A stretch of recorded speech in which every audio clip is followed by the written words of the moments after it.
Coaching in Session, your exclusive destination for unparalleled personal and professional growth. With your host, Michael Rearden.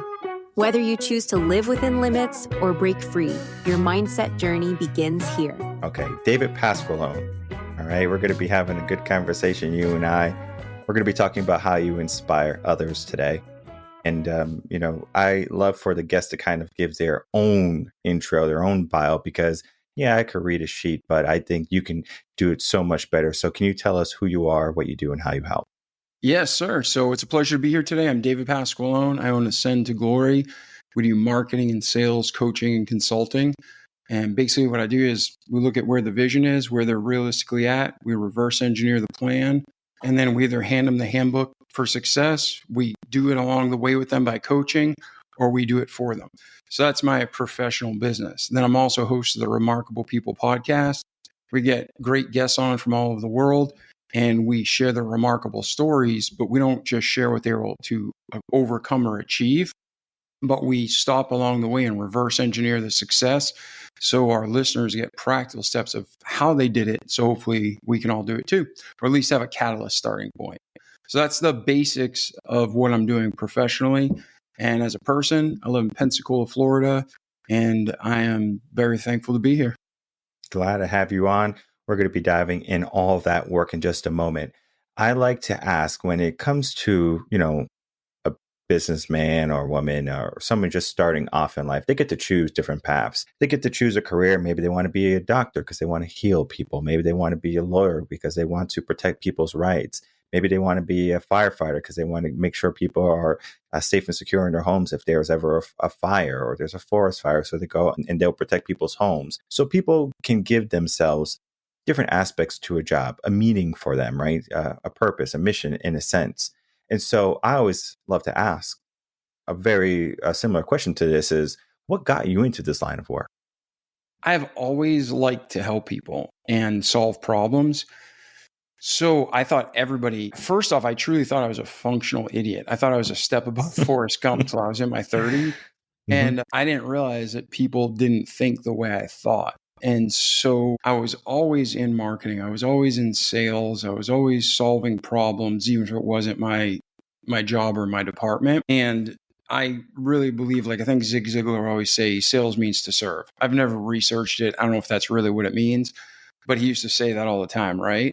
So I always viewed sales as seriously serving people. Either I can help you or I can refer you to the source that's best for you. And if we don't do business today, we're friends. And we'll do business down the road, maybe, but at least I helped you. And then same thing with the podcast. I started the podcast where I didn't even listen to podcasts. I didn't even know what a podcast was. But the whole point was I felt like God was leading me to do it. So hopefully the goals are help people grow and glorify God. So when people are looking for their purpose in their career, some people are born and they know exactly what they want to be. I don't think the majority of people in the world are like that. But when people say, do what you love, I agree. And I 100% agree. When you do what you love, you'll be successful at it and the money will flow. However, what a lot of these motivational speakers leave out is you have to provide for your family in the meantime, right? So a lot of people get depressed, like, why isn't this working for me? And most successful overnight successes take 7 to 9 years. So you need to make sure you know what your goals are and you're working towards it, but you're also providing for your family, because it says in the Bible, if man doesn't work, neither should he eat, right? Mm-hmm. So you have to find that balance and then just keep plugging away at the dream, help as many people as you can, and be realistic about where you're at. Yeah, very true. I know when it comes to, people and their passions, sometimes they run away from them. Example for me, I was in 5th grade or 6th grade. I said, I think I want to be a teacher. And then I was like, there's no way I can tell my mom that I'm going to be a teacher. She would say, no way in hell are you going to be a teacher. They don't make any money, right? And then so I was like, well, what can I do that my mom would, accept, right? And I said, I'm going to get into business, business finance and accounting. And I did it, right? I did it for 2 years, college internships at Sikorsky. And I was really good at it. But let me tell you, that second year going in, I felt like someone who was probably 50 years old about to jump off the building, right? Like I felt like that. I'm 19. I'm like, this can't be life. And I said, there has to be something else. And I thought back, I was like, you know what? As much as I'm sure my mom will be upset that I'm going to step into teaching, it's something I have to do. It was just calling me. And so I switched my majors to teaching. I told my mom, and she was like, what? And she kind of rolled her eyes, and she's Puerto Rican. So, like with the drama and everything. And so I was like, okay. I was like, she'll get over it in my mind. And she did. And she was like, yes, what he wants to do. And, fast forward, left teaching, started my own business, coaching and stuff like that, have the podcast. But it wasn't linear in a sense because I was going against what I felt, my passion. I was going maybe more to what society might say or what my mom was saying, right? So there was an outside stimulus kind of affecting my choice. And I'm sure you probably know there's so many people who become doctors or lawyers, or they do some type of profession because maybe their father did or their mother did it. And maybe it's not what they truly want to do. So how do you help people step into their passions and say, regardless of what the world says or defines for me, I'm going to define the world for myself? So the first thing is I believe the Bible. Now, not all of my listeners believe the Bible. You don't have to believe the Bible. Your listeners don't have to believe the Bible. But I really believe that every answer to every question in the world is in the Bible, and it's always true, right? So if God's telling you something, that's what you do, and it'll always work out perfect. Now, when you're looking for your career and you're looking for your purpose and you're trying to struggle with like for instance, I went to school for business. I wanted to just go for marketing and be done with it because I never originally wanted even to go to college. I just didn't want that to hold me back, not having a piece of paper. Well, when I was there, I excelled in certain areas, and the dean of engineering convinced me to switch to engineering. So I ended up switching colleges, and I did 2 years of engineering, and I was absolutely miserable. So then I switched to marketing, knocked out, I did 2 years engineering, and then I crammed a marketing degree in 3 years while I worked full time, while I had a side business. And it was so much easier because I was in the flow where I was supposed to be. However, everything I did in engineering paid off because my first real job out of college, I worked for a body armor manufacturer. And I ended up, God used the 2 years I spent in engineering, where I was engineering body armor for the government, to help make better body armor for law enforcement and military. So if you're trying your best and you're not being obstinate to God, everything that happens is going to work for good. And it's all going to come back to help you. Okay. And there's this illustration I saw years ago. I'm sure it's been around for a lot of years. But again, motivational people all speak and get paid, $8,000 for a coaching session, and they draw 3 stick figures in half an hour and they tell you, here's your life, right? So one that I saw that I actually thought is real and can help people is you take what you love and you take what you're good at, and then you take where you can make money. And where those 3 circles converge, that's usually where you're going to be the most fulfilled, the most passionate, and be able to feed your family and thrive in all areas of life. It's like that magic little triangle of prosperity. So when I talk to people who are younger, like I taught at a college for 3 years, which is ironic because I never even wanted to go, right? But when I taught at the college, the main skill, like when I'd interview people later in life and I'm running companies is, did you finish college? Because you want to see people who finish what they start. Most colleges are a complete waste of time and money. Seriously, you can learn on YouTube for free everything you can learn in college. You have these things called books where really successful people have written the path to success. So if you want to be an engineer or a doctor or a nurse or something technical where you need that degree, by all means, go to college. If you want to work for a Fortune 100 company, 500 company, you want to go into that corporate life, you're going to need the piece of paper to back it up so it doesn't hold you back. But for most people today, results. Just get results. You know what I mean? You don't interview a graphic designer. I mean, some people do. But I remember interviewing graphic designers for one specific company. And I had people from Ivy League colleges, all these credentials. And then I had a guy who never even got his GED. And I had the interviews. And I narrowed down to 5 people, brought 3 in from that. And I talked to the young man who didn't even have his GED. and I gave him a test project and I gave the other two people the test project. I wanted to see who I could talk to, who I could communicate with, who would take the project and fulfill it, but then also who has a mind that's not just a robot, is going to go above and beyond and add more to it. And this young man was fantastic. But before I finished hiring him, I said, hey, what are your goals? What do you want out of life? Because if we're just trying to make money, you're going to empty life. His goal was he wanted to be a video game designer. So I told him I'd hire him and I'd even help him. But he had to get his GED. He had to go back to school because, programming video games takes an education. So he did all that, and now he's making a ton of money, living his dream, doing great. But it wasn't because he had or didn't have a degree. It's that he had the right attitude and he had talent. So that's what I'm saying. For most people in most areas of life, maybe they're going to find people with an HR office and they're closed-minded and they don't care about anything but the check marks on the piece of paper.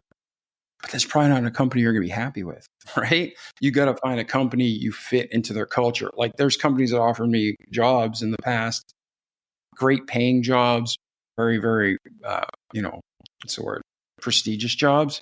But man, I would have been miserable because they were a bunch of liberal morons. Never would I fit in there. All right. And if you're a liberal moron, I'm sorry, we'll talk later off camera. Yeah. Not you, but your audience.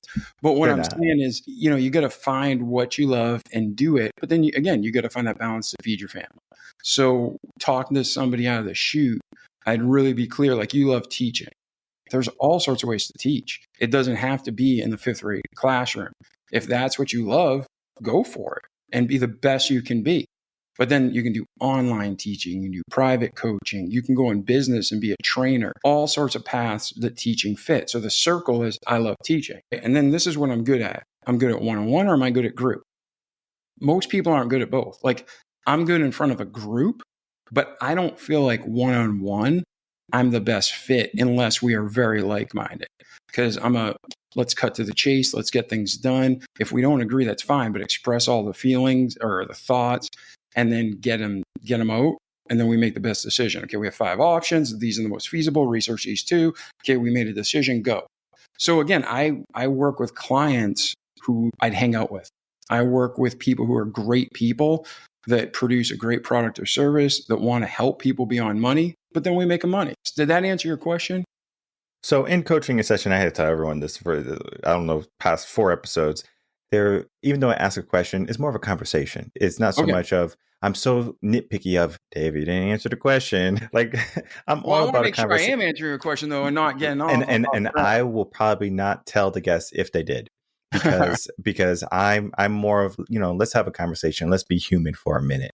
And I think that's more approachable. When someone is I'm a millionaire and I'm doing all of this stuff. Yeah, sure. Right. We love the accolades, but it separates them from, the regular people who are just trying to level up. Yeah. And most people, that's one thing. I didn't grow up with my dad and I barely know him now. And he told me something the first time I met him, and it stuck with me because it's true. He said, nobody's better than you. You're not better than anybody else. And that just stuck with me. So he's very financially successful, super wealthy man, but I grew up for American standard poverty.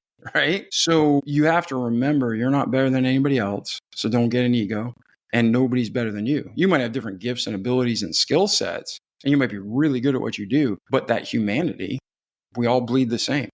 I want to kind of go into the mindset of like talents and gifts and skills when a person has them, very similar to the young man who didn't have his GED, graphic designer who wanted to be a video game designer. He had the talent, right, to do maybe anything he wanted to, right, because he was giving himself the intention. Now, I think of maybe some of the greatest basketball players, right? We think of Michael Jordan, Kobe Bryant, things like that, right? Could Michael Jordan have been Michael Jordan without Phil Jackson, without, Tim Grover? Could he have elevated to saying, I'm Michael Jordan, without a mentor, without a help, without someone saying, I'm seeing your blind spots. Let's start to shed some light in those areas. Yeah. And that's a beautiful point, because I don't want to say this. I call something privately the name of the person I knew in high school. I call it the blank effect. And what I mean by that when I use it is there's this kid who was a phenomenal athlete. All the gifts in the world, God-given athletic ability. But all he did was smoke weed and do nothing. And he could show up to a state meet and kill everybody. But I'm like, dude, if you just put effort in it and train and, like you said, find the weak spots and refine them. Like Tiger Woods has a coach, and all these people have coaches who are wise and great, Shaquille O'Neal, and they become better. So nobody's like the best of all time. Nobody's the GOAT. There was always somebody better than you. There will always be somebody better. It just changes. All right. Now you can be really good at something, but you can still be better. So I absolutely believe that, as iron sharpeneth iron, so the man the countenance of a friend. That's what the Bible says. So if you see something where I could be better, hopefully we're friends if you tell me. If I see something where you could be better, hopefully, I'll tell you and you'll receive it. If not, you just move on. But yeah, I 100% believe that people can be given all the God-given talent in the world and waste it. And then you got people who are just hard workers and they're driven towards a goal and they're going to succeed and excel. I do think though there's like levels. So for instance, I can't sing. You don't want to hear me sing. That is not a gift I have. If I studied under the greatest singers of all time, they might get me to the point where I can sing in a room and people are like, oh, that was nice. But that's years of effort and hard work for something I wasn't built to do. I'm never going to sing Pavarotti, right? So that's where you have to have wisdom and discernment to what is God really calling me to do? What should I be doing with my life? Because, somebody can have a hobby that they love and enjoy.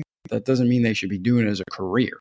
And you have to kind of be not just aware, but honest with yourself and say, is this what I'm supposed to be doing? But there are people who've been told you're no good. Like I was told a million times by a million people, well, not a million, but many times, that, you're no good, you're no talents, your tits on a bull, whatever the insult was that hurts and makes you think I'm worthless. I'm no good at this. But if you puts it inside of you, that burning desire, and you hear in your head, maybe the voices of other people saying alternate, then always go with God and always go with the instinct and the Holy Ghost you put inside of you if you're a Christian. So if you feel called that you're to be a teacher and everybody's like, dude, you can't communicate, you stutter. All right, well, you know what? It's statistically proven that teachers who stutter, their students retain more because within all those stutters and those micro breaks, the brain has time to process what they're saying. So for all the people who are idiots and whatever their reason they insulted you, they're wrong. Now, there's other people who love you and they're like, hey, man, I love you and I want the best for you, but I don't think a career in race car is right for you. You know what I mean? Whatever it is, like if you have like bad vision and you keep hitting trash cans and you want to be a race car driver, probably not the career you want. It's also funny that you bring all this stuff up because I went to school to be a music teacher, essentially. And when I was talking to one of my cooperating teachers before he was even my cooperating teacher, I told him, I was like, I'm not a good singer. And he goes, what are you talking about? It's like nonsense, right? And he's like, well, let's start, right? Because we all can begin someplace. Like you might not be good at free throws, and then eventually you build the skill to it. And so I got good at singing. And I'm not saying I'm, need to be on the, America's Got Talent or anything. I won't make it past the first edition. But what happened was in the school, they would say, oh, Mr. Rearden is the music teacher or whatever. And then so when I'm explaining things or showing people how to do things, I just have to do it in pitch. And I just have to say, all right, let's do what we have to do. And sure enough, the first year I inherited a mess. The second year, they sounded phenomenal. I remember the art director, he didn't like me, but he even complimented me after the Christmas concert. He goes, why do they sound so good? And I basically just said, we went to work. Right. We had a lot of things that needed to be fixed and we fixed them all. But, he rolled his eyes at me because, again, he didn't like me. He didn't like to see that I got results. And so I was like, not a problem. Right. So I already knew I wasn't going to be in that environment for a long time.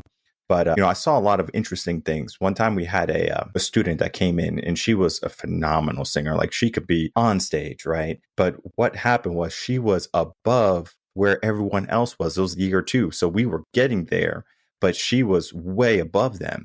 And so what was happening was she was such a good singer where she said, you know what? I don't want to allow my talent to kind of, put me out there. I'm already new to this school. So she started not to sing, and she started to kind of like, sing like the class sort of, but I knew she can sing really well because when I would pull her to the side, I'm like, sing it the right way.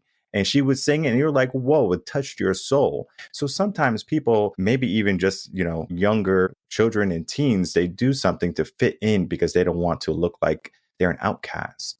And maybe in life, adults kind of do that almost unconsciously, where they say, you know what, I don't want to put myself too far out there because then I'm going to be a prop for attack or something. Do you find that some people are afraid of success and putting themselves out there? Yeah, I mean, that's a human, so I don't want to use the word frailty, but that's definitely a hook that Satan uses to mess with people. They hear all these lies in their past and then they stick. It's like the elephant on a rope. You can tie a baby elephant up to a little tiny rope and a stake, and that holds him or her in, right? And then as the elephant becomes a multi-thousand-pound just specimen of strength, it remembers, I can't break it off this little rope, when it could sneeze and break the rope, right? So like that girl, for whatever reason, she had in her head that, well, if I excel at this, people won't like me, or I don't want to put the time into that. I mean, whatever her situation was, it was bad logic, right? Because if you're excelling in what you're good at and people aren't like supporting you, those aren't the people you're supposed to be around. And sometimes, sadly, it's our own family. So, I believe God gives us our family, and we don't write off our family, but we have to have boundaries. And that's something I'm still working at 48 years old, So you have to know what you're working towards and keep your eye on the prize, so to speak. It's like, I don't know, seriously, with the school systems these days, in the old days, when you wrote a paper, you had a thesis. It's the point you're trying to make. So the intro, you tell them what you're going to tell them. The paper, you tell them what you told them you're going to tell them. And in the conclusion, you summarize what you told them you're going to tell them, right? If you're smart, when you're writing your paper, you tape that or put it out next to you so you don't get like sidetracked and rabbit trailed. That's how we kind of need to be in life. We need to put, this is our goal, this is our vision, this is what God's called me to do, and then keep working towards that. And sometimes you got to go around rocks or through doors or over walls. There's all different ways, but you got to just keep moving forward. So for that girl being discouraged or making bad choices, you were there to encourage her. She didn't listen. That's all you can do. But at the end of the day, if it's you that feels self-destructive, afraid of success, a lot of people are afraid to succeed because then they're afraid to fail. And you look at, I love like Winston Churchill and Ronald Reagan and all these great leaders, Abraham Lincoln. And Abraham Lincoln died thinking the Gettysburg Address was the biggest failure of his political career. And it's still studied all over the world as one of the greatest speeches of all time. So, you're going to measure yourself only by God's standard and your standard. Everything else is icing on the cake or doesn't matter.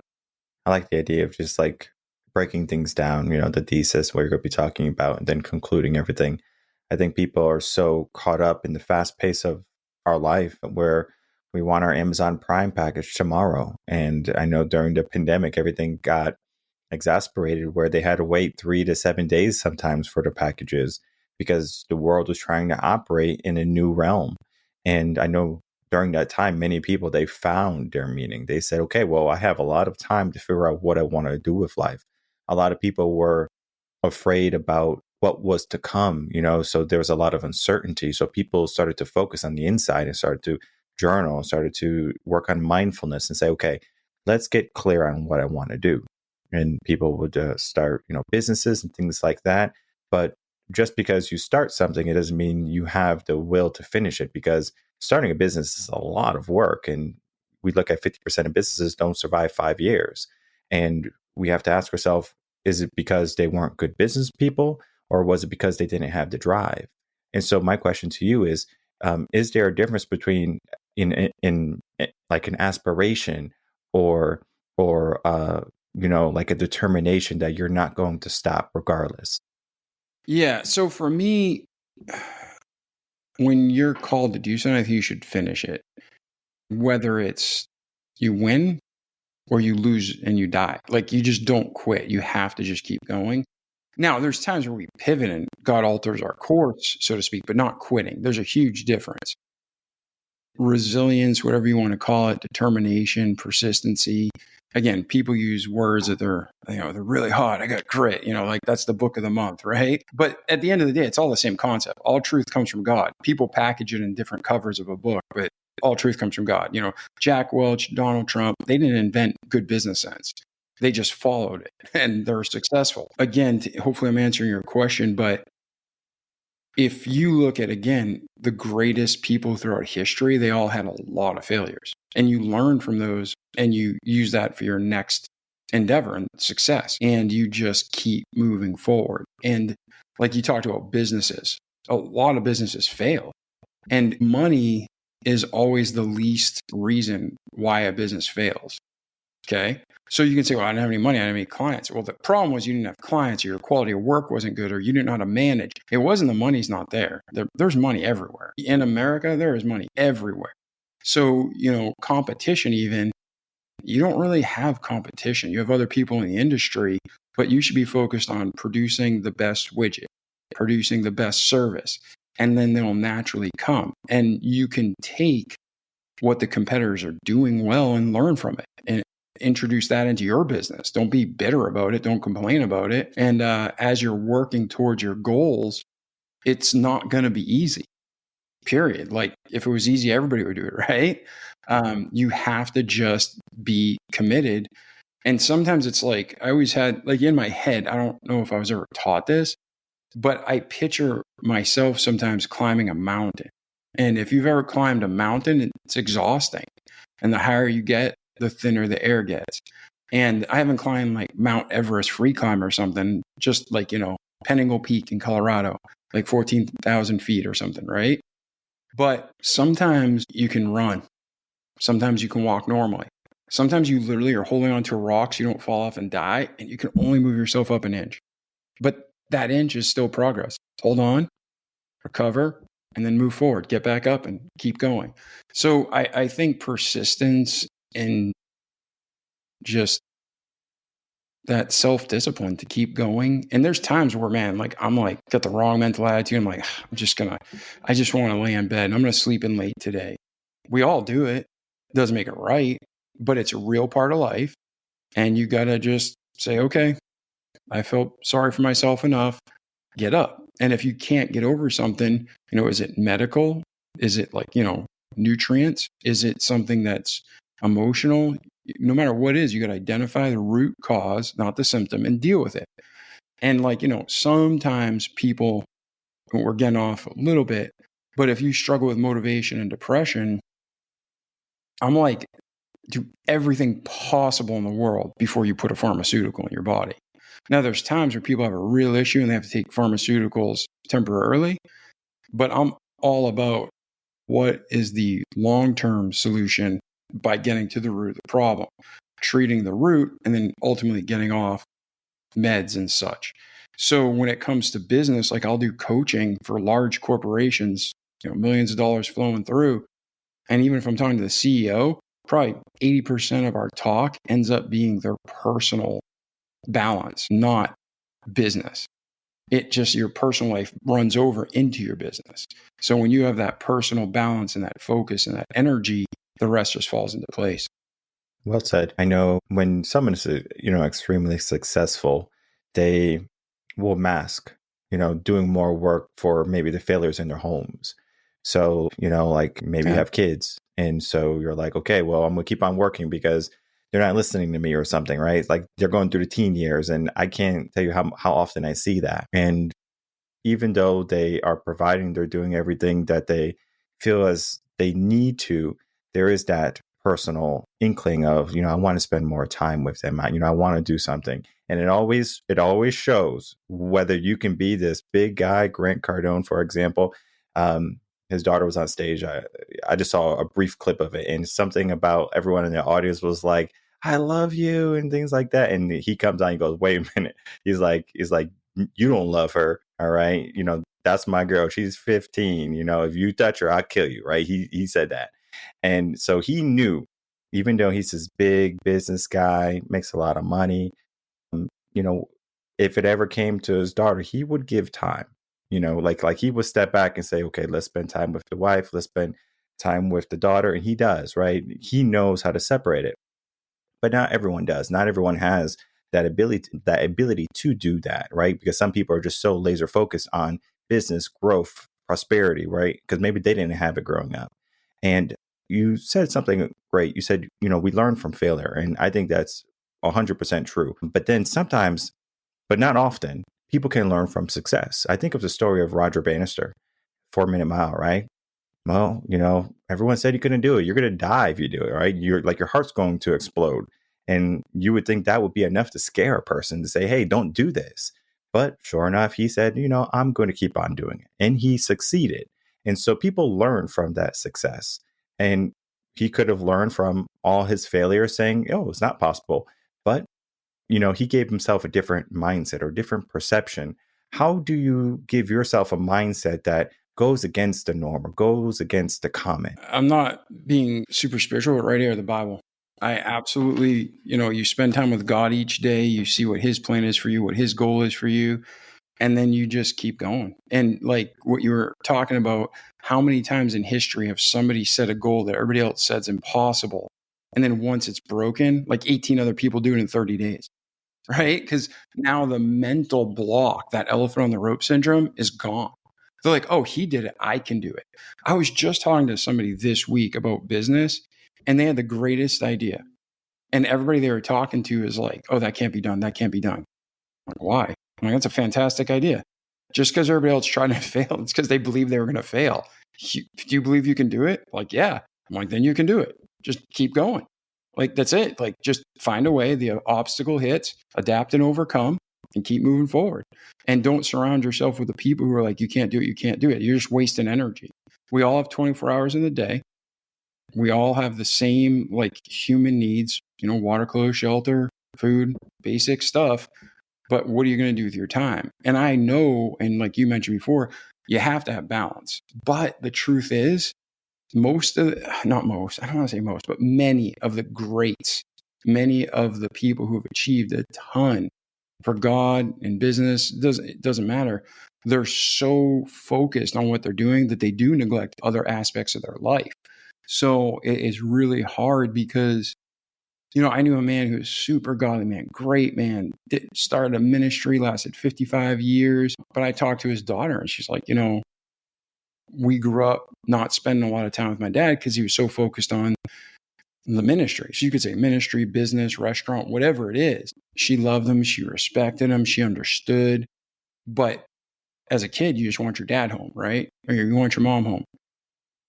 So the older I get, the more I see that again is just the world saying what we should or shouldn't be. If you listen to all the quote unquote experts, you should do, 45 minutes of cardio each day. You should lift weights for 45 minutes. You should do yoga for 45 minutes. You should eat these healthy meals and prep them and do this and do that and do this. Well, when you start adding up all the stuff these morons tell you to do, you have 37 hours in a day and you still haven't slept. Right? So balance is key, undeniable. But there's so many people in the world that are going to be called to do great things, and something's got to give. And hopefully your relationship with God, your relationship with yourself, your relationship with the people is strong. And then everything else is, again, icing on the cake. But there's so many models throughout history of great achievers, of people who did amazing things, and they had terrible home lives, or they had financial success and they grew a company, employed tens of thousands of people and their families, and they helped communities. But they were lonely on the inside because they were so driven. But again, it comes down to attitude. It comes down to perspective. If that's what you're called to do, you do it and do it joyfully. And, I think of stories in the Bible, like there's so many stories in the Bible that people talk about and they tell kids stories of, and they put it through their interpretation, but you got to read it word for word, what the Bible says. And a lot of these people, it doesn't say, what their home life was like, but they achieve great things. And I do believe that when you're balanced and moving forward, everything falls into place in this harmony, so to speak. But I don't want to judge somebody because there's a problem if you're a workaholic and you're avoiding. There's a problem if you're a workaholic and you're medicating. There's a problem if you're a workaholic and you're blank. It doesn't matter. But if you're passionately achieving a goal Sometimes you might have 2 or 3 years where you're just laser focused on that. And again, other things have to give.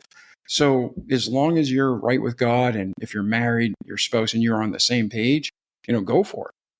But if you're not on the same page, you're just going to be running in circles. If you're not equally yoked, you should be moving in circles. So that's no good. And then you can have all the fame, you can have all the success financially in the world. But if you don't have God in relationships, you'll be empty, and it's worth nothing when you look back. And, just going on with that, most people are not on the same page with their partners or their children or just life in general. And they just kind of do things that almost opposes it. I mean, using the example of, the Bible or God, people will oppose what he wants for you. It's very, like reminiscent of you were given a task, there's people with like the stigmatas, like on their hands and things like that. And they revoke it, like they rebuke it. They say, I don't want this, like even though you're calling me, I don't want to be called, I don't want to be, an apostle or, like someone that goes out and does your will. And so it could be maybe because of fear. It could be maybe because they just don't know, what they were meant to do. But, if you look at destiny, as what it is, there's a couple ways you can view it. You can view it as your destiny is already laid out for you and you have to fall into it, or it's something that you can create yourself. So every day is a new page, is a new chapter. And if you believe the former, where it's already created for you, I like to think of it as you die, you go to purgatory, and you're given a book of everything you could have accomplished in your life. Everything, right? You could have been this type of person. You could have, created a cure for cancer. Like we can go down a list of things that you could have accomplished that would have changed the world and make the world, a better place. And let's say it's 500 pages, right? But the book that you've lived is 25 pages. So where are the rest of the pages? Why did you not live those? Why did you not make those become, part of your story? And oftentimes it's because they maybe didn't believe they could, or that they weren't called to do it or compelled to do it. And you do have to give yourself, this mindset of, regardless of how you're feeling, very similar to sometimes you just want to lay in bed. Just the other day, my brain was toast. It was done. I was like, all right, take a step back. Let's figure out what's going on, right? I have a little rule where if I can't think, I listen. And when I can think, I speak. So that's when I will do a podcast recording. That's when I will do engagements and things like that.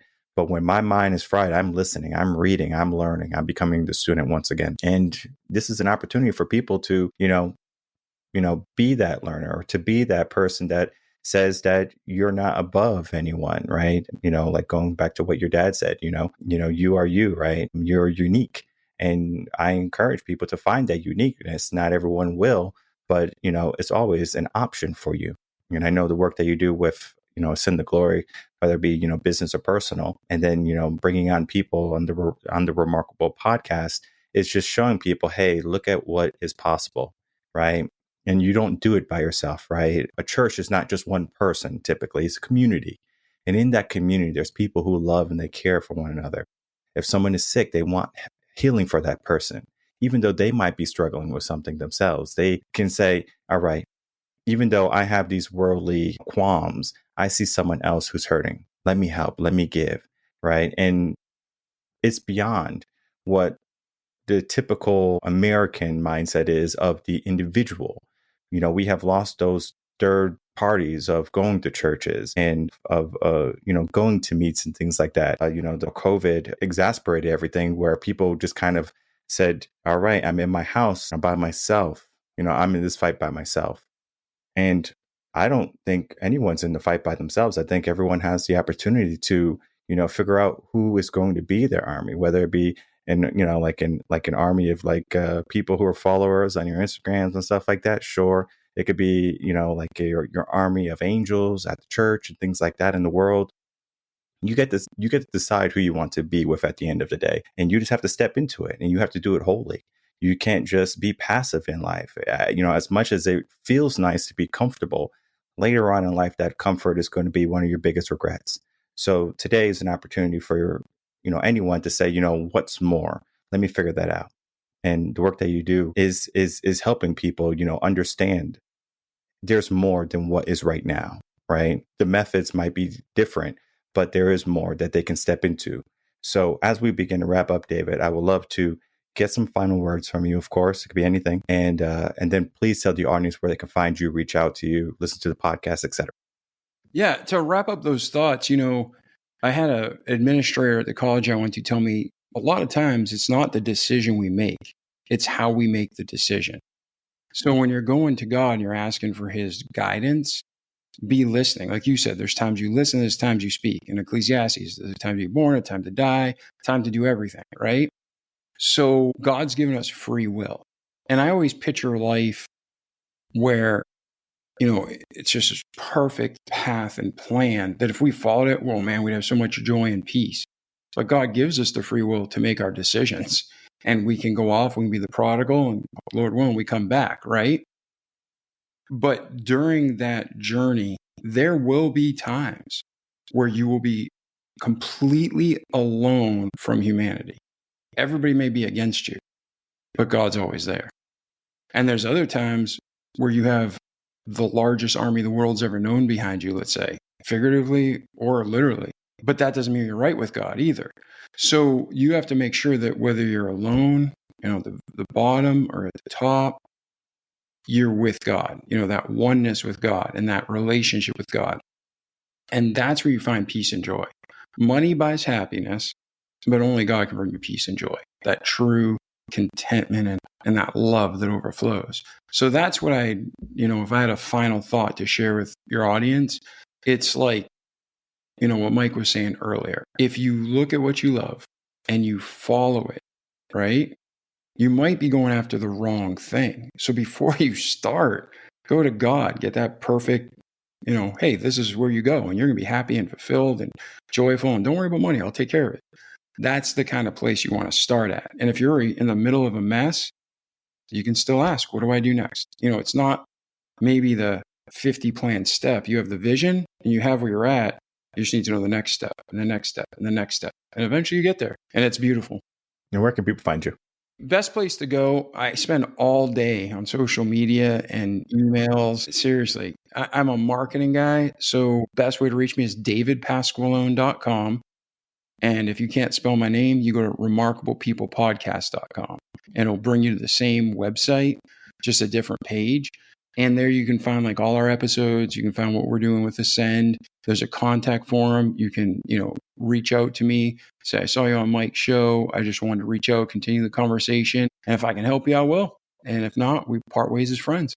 People don't have to worry about spelling here because all the links will be right down in the description box below. So it's just a click away, begin the process, learn about the Remarkable People podcast, contact David, as he said, if you want to continue with the conversation. And you don't have to be shy. You don't have to, be this warrior that's afraid to ask for help or ask for backup. You can be a person that, has some chinks in your armor and you can find someone else who has some chinks in their armor. And you can say, you know what, we can take what we got together and we can build a full set of armor. And together you fight the world and together you win and together you prosper. So it's a mindset. It's a deliberation that you do want something more for your life. So if you are ready for it, look more into it. Again, the podcast, reaching out to David, and just begin to ascend, maybe to ascend to glory. And that's why we named that way, Ascend to Glory. Exactly, 100%. And David, I do want to thank you so much for coming on, spending some time, and of course, talking about your work and everything you do. Man, it's been an honor. And again, if anybody needs me or if I can help, just let me know.